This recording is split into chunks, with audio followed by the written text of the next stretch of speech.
Good afternoon. This is Tim Hill. It is March 18th, Friday afternoon, bringing you an update on the status of the pension legislation.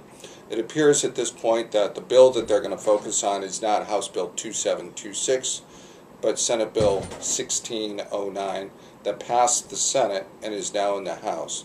The bill is currently scheduled for committee, the Employment and Regulatory Affairs Committee chaired by Mr. Robson, for Tuesday, March 22nd at 2 p.m. We understand that there will be a number of amendments that will be offered at that point. We have not been able to see that language, nor do we believe that we will see that language most likely until sometime Monday afternoon, at the latest Monday at 5.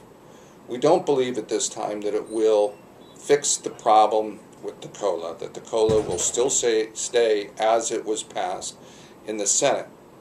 And the problem with that COLA is that you have to pass a two-part test in order to get any money from the COLA, and we believe that under that current two-part test, no one will get a COLA for the next anywhere from 12 to 20 years, depending on the performance of the fund. But we don't know that absolutely for sure, that our amendment will not be accepted. We do have language out there.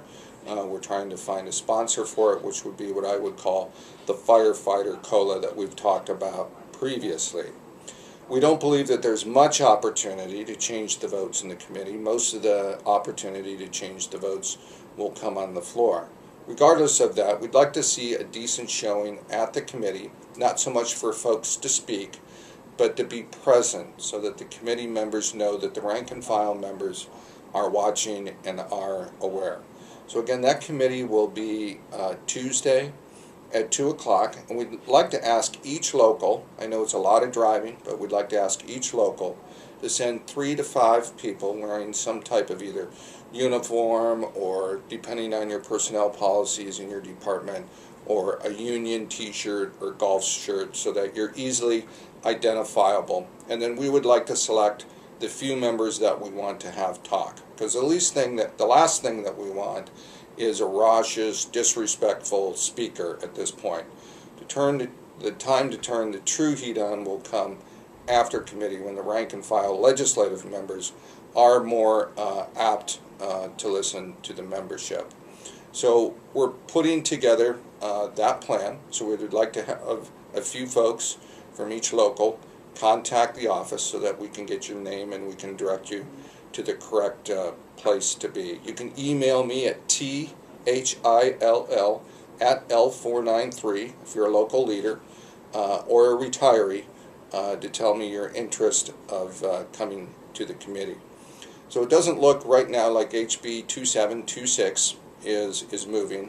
I think they've settled again on the Senate bill, which will be in committee next Tuesday.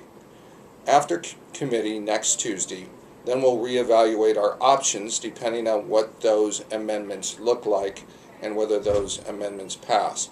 Again, I know this is somewhat vague, but I think we're getting closer and closer to an idea of what they want to do.